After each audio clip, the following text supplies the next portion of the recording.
एक दिन पड़ोसी राज्य के राजा का दूत बड़े ठाट-बाट के साथ विजयनगर पहुंचा।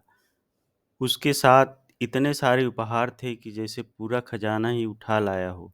धीरे हीरे, जवाहरात, कीमती वस्त्र, मोती, आभूषण, सब कुछ। राजमहल में उसका स्वागत बड़े धूमधाम से किया गया।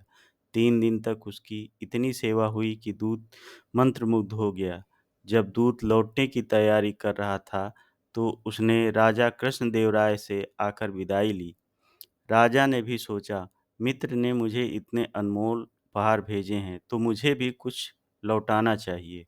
राजा ने दूत से कहा, हम भी तुम्हें उपहार देना चाहते हैं, जो चाहे मांग लो।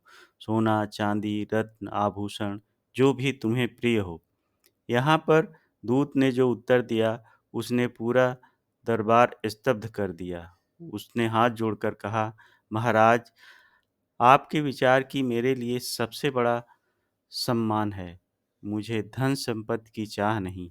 अगर आप मुझे उपहार देना ही चाहते हैं, तो ऐसा कुछ दीजिए जो सुख दुख में जीवन भर मेरे साथ रहे और जिसे कोई भी मुझसे छीन न पाए।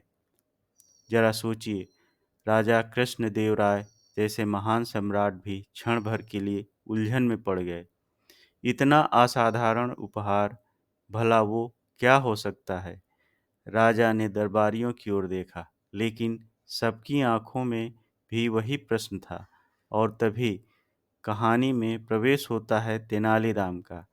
राजा ने कहा, तेनालीराम, यह कार्य तुम्हें सौंपता हूँ। दूत को ऐसा उपहार देना जो उसकी शर्त पूरी करे। तेनालीराम मुस्कुराए, बोले,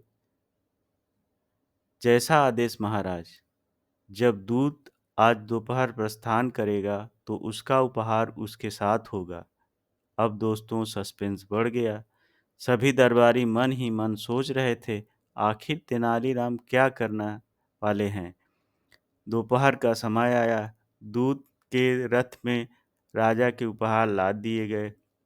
पिताई विदाई लेने पहुंचा और बोला, महाराज, आतिथ्य के लिए धन्यवाद, किंतु अफसोस, वह विशेष उपहार मुझे अब तक प्राप्त न हो सका। सभी की निगाहें तेनालीराम पर टिक गईं। तेनालीराम हंसते हुए बोले, महाशय, आपका उपहार तो आपके साथ ही है। दूत चौंक पड़ा। कहाँ है? मुझे तो कुछ दिखाई नहीं देता। तेनालीराम ने धीरे से कहा, जरा पीछे मुड़कर देखिए। दूत ने पीछे देखा, पर वहाँ कुछ भी नजर नहीं आया। वह हैरान होकर बोला, यह कैसा मजाक है? मुझे कुछ भी उपहार दिखाई नहीं दे रहा। तेनालीराम ने गंभीर स्वर में कहा, महाशय, ध्यान से देखिए। आपका उपहार आपके साथ हमेशा रहता है। सुख दुख में हर कदम पर आपका साथी है, जिसे कोई भी आपसे छीन नहीं सकता। देखिए, वह रहा, आपका साया, परछाई। और बस दोस्तों, इतना सुनना था कि दरबार ठहाकों से गूंज उठा। राजा कृष्णदेव राय जोर से हंस पड़े। दूत के चेहरे पर भी मुस्कान फैल गई। दूत बोला, महाराज, मैंने तेनालीराम की चतुराई के बारे में बहुत सुना था। आज सच में उसकी परीक्षा लेनी चाहिए थी, और अब मान गया। उसकी बुद्धिमानी अतुलनीय है। उस दिन के बाद दूत तो विदा हो गया, लेकिन तेनालीराम का नाम और भी ऊंचा हो गया।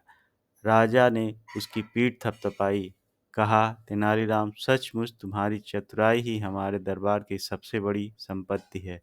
और दोस्तों, यही तेनालीराम की खासियत, हर सवाल का जवाब, हर उलझन का हल वो बड़ी ऐसी बुद्धिमानी से सुनाते हैं कि देख सुनने वाला दंग रह जाए। धन्यवाद।